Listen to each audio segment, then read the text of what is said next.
Hi. Well, welcome to the Day with Trae and to the Black Media Matter Studios. We welcome y'all. So glad you guys can make time in your schedules for being with me today.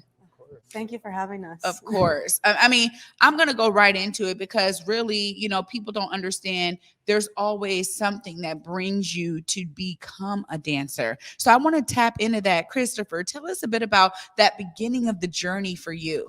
Sure, yeah. I started doing competitions, doing like hip hop, tap, jazz in the Bronx, a block away from my family's restaurant.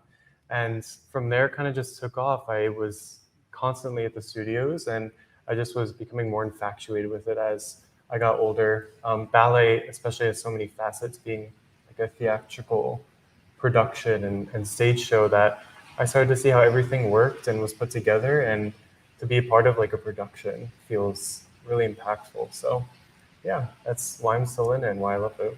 Hey, I mean, you gotta love it, right? I mean, it's one of those things that, Yeah. like, it is so serious in terms of the training. Amanda, give us a bit about your background and what got you into dance. Yeah, so I'm originally from Tacoma, Washington, from immigrant family. So my mom is Dominican and my dad is Puerto Rican. So there's not very many dancers at all in our family. But I just like, my mom took me to see the Nutcracker one time when I was younger, and then I just wanted to dance ever since. And I think I was always just a very rambunctious, active kid. And so at first she was like, I just want to get this girl like out of here and just get her to dance. And then, yeah, I think especially like the engagement with the audience and knowing that you're making others happy, knowing that you're making people feel whatever type of way, whether it's thinking about what's going on in the world now or kind of escapism in that way of just going into a fantasy land, just like Nutcracker is. So yeah, I would say definitely that.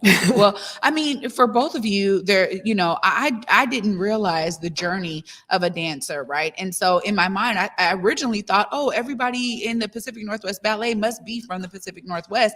And there's so many folks coming from all over the world to be a part of dance companies. Tell us a bit about that for you both. Like, I'll start with you, Amanda.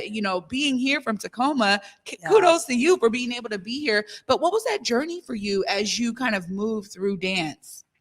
Yeah, I actually think that sometimes when you come from the school, it's like each time you move up a level, it's like little by little people start to dwindle away because it's such a competitive environment and a competitive profession. Yeah. A lot of people come into dance and many of them will not get to be in a professional ballet company. That's just kind of how it is because there's just not enough jobs out there. So for me, I think I knew I wanted to be a professional dancer. And then I came to the school, Pacific Northwest Ballet School, when I was 14. Just went through level 7, level 8, and then I got accepted into the professional division program. So I was there for 2 years, and then it was me and another girl in my class who was also actually promoted to soloist.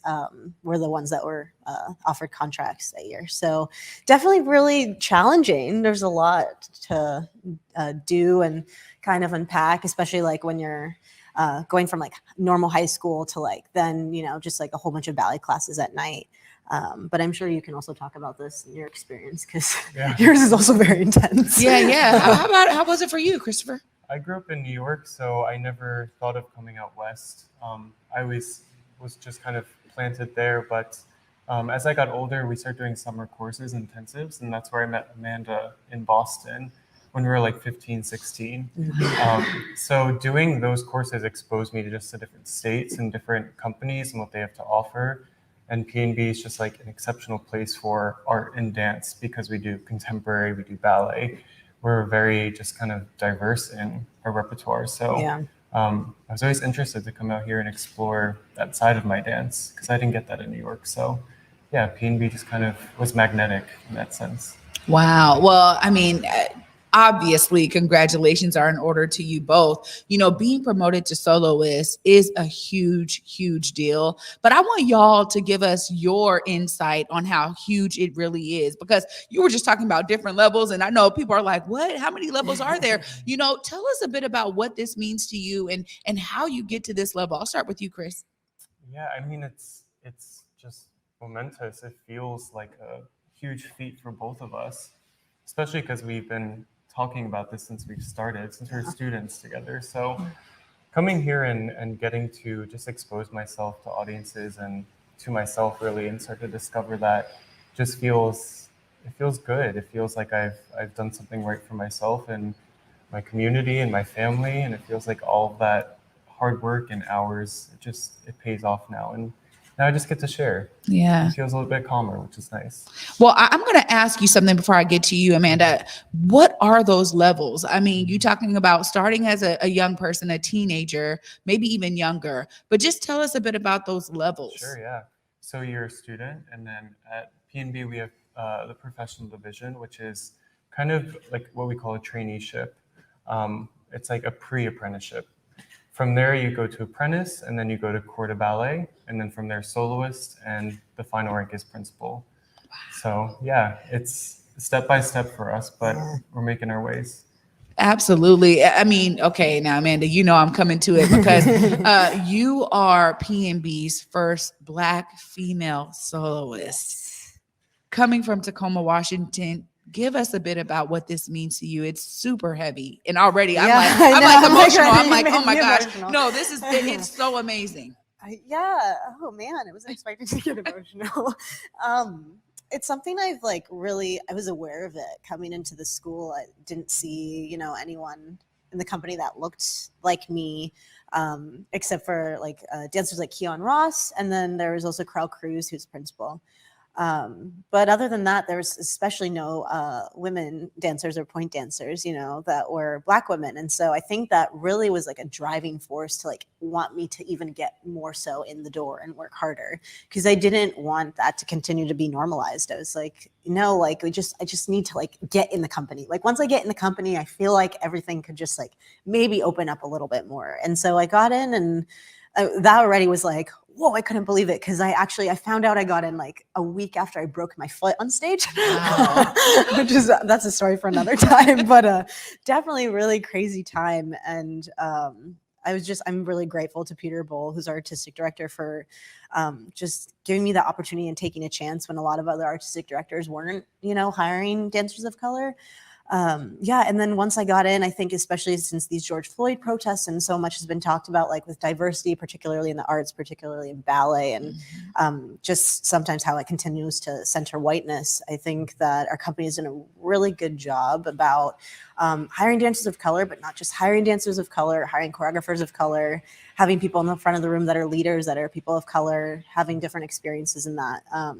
And so, yeah, to just kind of continue to break these barriers has been so wonderful, because it's really not just about me. It's about everyone that's, followed me on my journey, and our entire community, really. I hope that people can share that with me, because it is very much as for them as it is for me. No, that's exactly why I get so excited about it, right? Because it's so much bigger than one dancer, right? Yeah. It is a showcase of how we're moving as a nation. For me, we need more reflection of the diversity that has always been a part of America to be in spaces like this. And this is why I absolutely love this partnership with Pacific Northwest Ballet and bringing folks like yourselves on, because I've now been exposed. Now it's been about a year, and I've been exposed to ballet, and I'm like, oh my goodness, the plethora of dancers, the ways that y'all are moving, the stories y'all are telling.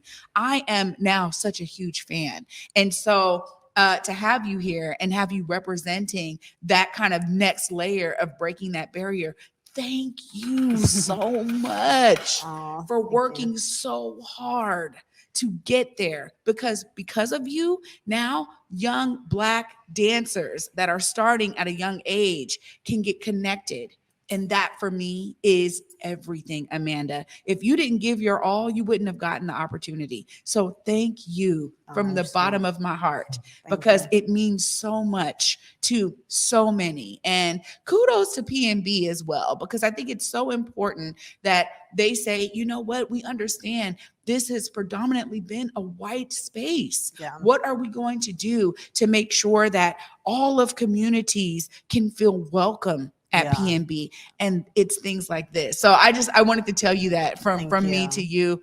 I'm so excited for you and so pumped that we get to represent that here in the Pacific Northwest. So, you guys are also, obviously, you got a lot of performances coming up starting this Friday for the Nutcracker.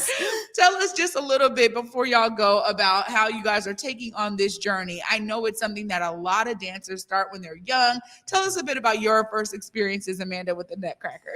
Oh, my first experiences. I was Apollo Chanel. Did my first performances in Tacoma, at Tacoma Community College, and then also at Mount Tahoma High School. And yeah, I did like all like Clara and all of those things. And then I got here and I did Mother Mouse, which is our old Nutcracker that we did. But this year I'm going to be able to debut as the Sugar Plum Fairy, which is really exciting because there hasn't been anyone that looks like me that's done that part. And I think it's going to be a really good challenge for me. And yeah, it's just like, I'm very, very excited for that. That is so huge. What about you, Christopher? We know this is an iconic show in a lot of different spaces. Tell us a bit about your experience with Nutcracker. Mine's a bit more atypical because I never had performed in Nutcracker as a kid. The first time I saw it actually was when I moved to Seattle and got to sit in the audience and take it all in. But I used to do like supervising for the students. So I'd be backstage and I got to watch how everything worked. I would see all the snowflakes run off and be gasping for air because it's intense for the point. It's hard. But yeah, now that we're actually performing close to 50 shows, it just feels like a feat every time we finish it. It feels like something that, we can pat ourselves on the back and say we accomplished it. Each year we do different and new parts. So it'll be a fun one this year. Wow. New challenges. Hey, well, almost 50 shows, and kudos to both of you. I can only imagine, and I know you guys are going to be giving it your all. I'm so, so glad you guys were able to give us some time today on the Day with Trae. Thank you both for what you've done for dance. You guys both really represent diverse communities that are showcasing. PNB is doing the daggone thing. I'm so proud. I really am. And, like you said, kudos to those who paved the way before so that y'all could be here. But thank you both for giving it your all. And congratulations again on your promotion. Can't wait to see you guys in the Nutcracker. Thank you. Yeah. Thanks for being here, y'all.